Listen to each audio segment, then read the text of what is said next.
అసలు వెదర్ అయితే ఎంత చల్లగా బాగుందో, అలానే చాలా బద్ధకంగా ఉంటుంది. ఏ పని మొదలుపెట్టినా నిద్ర వస్తుంది, వంట కూడా చేయాలని లేదు, నీళ్ళు కూడా చల్లగా ఉన్నాయి అంటలు తోమాలంటే. సో అందుకని క్విక్గా అయిపోతుందని చెప్పి కిచిడి అయితే చేసేసాను మధ్యాహ్నం భోజనానికి అయితే. ఇంకా ఇడ్లీ పిండి కూడా పక్క రుబ్బేసుకున్నాను. జనరల్లీ గ్రైండర్ తక్కువ వాడతానండి, ఇడ్లీలు వేయాలి అని అనుకున్నప్పుడే గ్రైండర్ చేస్తాను. అది కూడా 2 months అయిపోయింది. మా ఆయన అడిగారని చెప్పి స్పెషల్గా ఆయన కోసం ఇప్పుడు ఇడ్లీ పిండి రుబ్బాను. నేను ఇడ్లీలు అంత ఇష్టంగా అయితే తిన్నాను.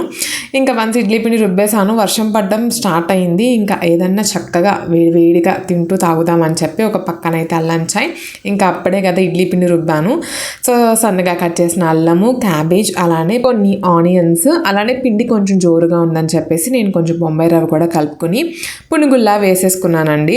అంటే షేప్ ఇగ్నోర్ చేయండి, నాకు కొంచెం అంత రౌండ్గా వేయటం అయితే రాదు, కానీ టేస్ట్ మాత్రం పక్కా బాగుంది. యాక్చువల్లీ ఇందులో కొంచెం జీలకర్ర వేసుకున్న బాగుంటుంది, కానీ ఈయనకి ఇష్టం లేదని జీలకర్ర అయితే నేను స్కిప్ చేశాను. సో అల్లం బెల్లం ఒకేసారి వేస్తే పాలు ఇరిగిపోతాయి కాబట్టి చక్కగా చాయ్ మరిగిపోయిన తర్వాత స్టవ్ కట్టేసుకుని ఒక 5 minutesకి మీరు బెల్లం వేసారనుకోండి, చక్కగా చాయ్ అనేది అంటే పాలు విరగకుండా కమ్మగా ఉంటాయి అన్నమాట. ఇంకా మన పునుగులు అయితే రెడీ అయిపోయినాయి. ఇంకా టీ కప్స్లో అయితే చక్కగా చాయ్ పోసేసుకొని ఇంకా తింటమే లేట్ అనమాట. పచ్చులపై కొత్తిమీర పచ్చడి, పునుగులు, చాయ్, ఈ 4 కాంబినేషన్ మాత్రం అల్టిమేట్ ఉన్నాయి.